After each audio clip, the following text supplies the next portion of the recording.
In November 2024, Jaguar drops this new ad, 30 seconds long, and there's no car in it. Not one. Instead, you've got models in weird avant-garde outfits, bright colors, slogans flashing across the screen like, "Copy nothing and live vivid." They also ditched their logo. Gone was the leaping cat that's basically been Jaguar's identity for 100 years, replaced with this minimal curved letter J thing. People online just did not know what to do with this. It looked like a perfume ad. Some people thought it might genuinely be fake, like a parody account trolling the brand. It wasn't. That was the real campaign from the actual company. And look, brands take risks with rebrands all the time. Sometimes it works out. But what made this one different is what came right after it. Jaguar basically stopped making cars. By December 2024, every single model they sold was gone. The F-Type, the XE, the XF, the E-Pace, the I-Pace, all of it discontinued. Dealerships across Europe just sat there empty. No new inventory coming in. And this wasn't temporary, this went on for over a year, because Jaguar had decided to go fully electric, and their new lineup wasn't going to be ready until late 2026 at the earliest. So think about what that actually means for a second.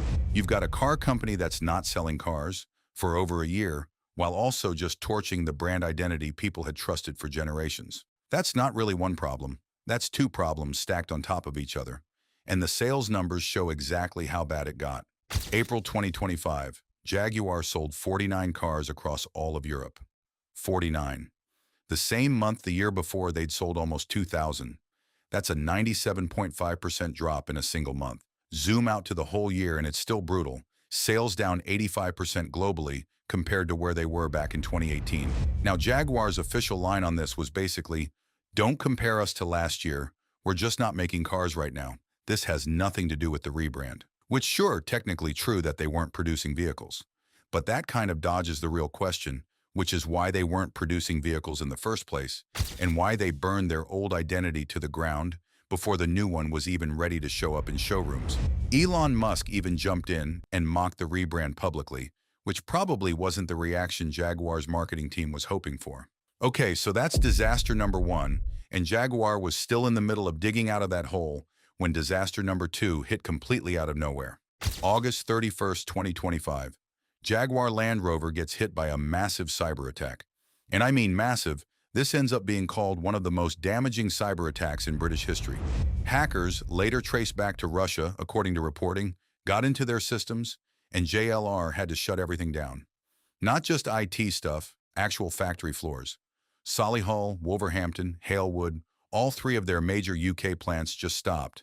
And it didn't last a few days like these things sometimes do. Production stayed halted for 5 straight weeks. 34,000 employees told to just stay home.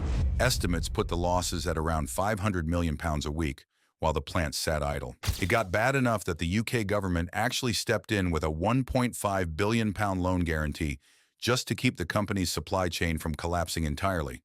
Because remember, JLR isn't just JLR. There's something like 5,000 other businesses that depend on them for parts and contracts. So you've got a brand that was already selling almost nothing because of the rebrand disaster. And then on top of that, its actual factories get taken offline by hackers for over a month.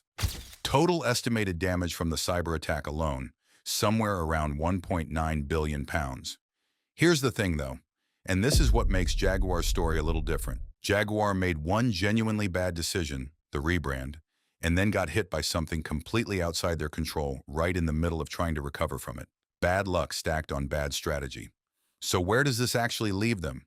As of now, the new Jaguar lineup still hasn't launched. The first car, this GT model based on something called the Type 00, isn't expected until later in 2026, over 2 years after they stopped selling anything.